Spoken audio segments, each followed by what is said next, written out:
আসসালামু আলাইকুম। আজকে একটা খুব সিম্পল গলার ডিজাইন দেখাবো জামাতে করার জন্য। এইটা আসলে ফেসবুকে এরকম একটা ডিজাইন আমি কোথাও একটা দেখেছিলাম, আমার অনেক বেশি ভালো লেগেছিল। তো আজকে ভাবলাম ওই ডিজাইনটা একটু নিজের মতো করে কাস্টমাইজ করে আমার জামাটাতে করব।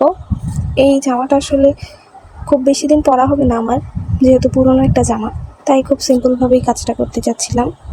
তো গলার ডিজাইনটা খুবই সিম্পল, সেজন্যই এই গলার ডিজাইনটা দিয়ে শুরু করলাম। ডিজাইনটাও খুবই সিম্পল এবং এটার মধ্যে যে সেলাইগুলো দিব সেগুলোও খুব সিম্পলভাবেই করবো ভাবছি।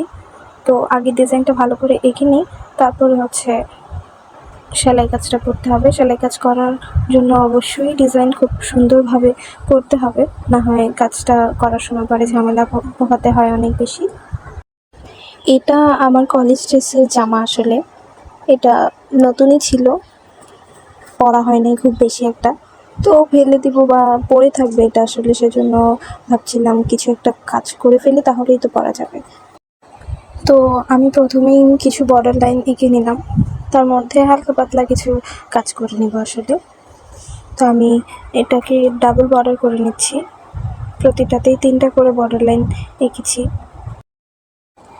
জামাতে গলার কাজ আসলে আমার করতে খুব একটা ইচ্ছে করে না, কারণ হিজাব পরা হয় সবসময়, গলার কাজ কেউ দেখবেও না, বোঝাই যাবে না। তারপরেও বাসায় যেগুলো পরা হয় সেগুলো তো করে থাকি আসলে। ডিজাইনটা অনেকটাই সিম্পল, তাই ভাবছি মাল্টি কালার সুতা ইউজ করবো এখানে। অনেকগুলো কালার যখন থাকবে তখন সিম্পল ডিজাইনও খুব গর্জিয়াস মনে হয়। আর এই কাজটা করা শেষ হলে আসলে বলতে পারবো ঠিক যে কতটা সুন্দর হয় বা কী, তবে আমার তো মনে হয় ভালোই লাগবে। জামাটার কালার আসলে ভিডিওতে বোঝা যাচ্ছে না, এতটাও হালকা না কালারটা, আর একটু আকাশি হবে, তবে হালকা কালারের মধ্যেই পড়ে, সেজন্য আমি কালো একটা বল পেন দিয়ে ডিজাইনটা করছি, এতে বোঝা যাবে। যদি একটু ডার্ক কোনো কালারের ড্রেস হয় তাহলে সাদা কালারের যে কলমগুলো পাওয়া যায় সেগুলো ব্যবহার করা যেতে পারে, তবে ম্যাক্সিমাম কালারের মধ্যেই কালো কালারটা বোঝা যায়। একটু ডার্ক যদি হয়, কালোর মধ্যে যদি হয়, সেক্ষেত্রে সাদা কালারের কোনো বল পেন ইউজ করা যেতে পারে। আমি ড্রয়িংয়ে একদমই কাঁচা, তবুও যতটুকু সম্ভব হয় এঁকে নিই, কারণ নাইকি তো আসলে করা সম্ভব না, অ্যাটলিস্ট আমি তো পারি না, সেজন্য কিছুটা আমি যেন বুঝতে পারি সেই অনুযায়ী একটু আঁকার চেষ্টা করি আর কি। এখন বর্ডার লাইন আঁকা শেষ, তো ভিতরেও আমি কিছু হালকা ডিজাইন করে নিচ্ছি। এই ডিজাইনটা আসলে শর্ট কুর্তি টাইপ যে ড্রেসগুলো হয় সেগুলোতে করলে খুবই মানাবে, আর গলার ডিজাইনটা মাল্টি কালার করলে অনেক সুন্দর দেখাবে। যারা হিজাব ইউজ করে না তারা কুর্তিতে এই গলার ডিজাইনটা ইউজ করতে পারেন, খুবই মানাবে। আমি যেখানে এই ডিজাইনটা দেখেছিলাম ওইটা একটা কুর্তিতেই করা ছিল, তো আমি শিওর না যে এটা তো আমার জামা, তো এটা ঠিক কতটা ভালো লাগবে।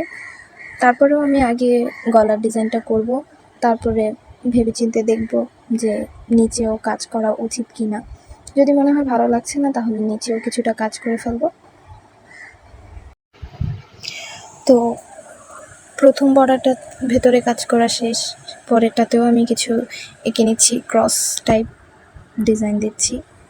এবার বাহিরে 3টা পাপড়ির ফুল দিয়ে দিচ্ছি। এই ছোটো ফুলগুলো দিয়েই পুরো গলাটা কাজ শেষ করব, আর কিছু অ্যাড করব না এটার মধ্যে। তো এই তো আমার কাজটা করা শেষ, হাতাতেও আমি একটু হালকা ডিজাইন দিয়েছি, এখন এটার সেলাই করার পালা। তো হাতাতে আমি একটু কাজ করা শুরু করেছি, এখনও গলার কাজটা বাকি।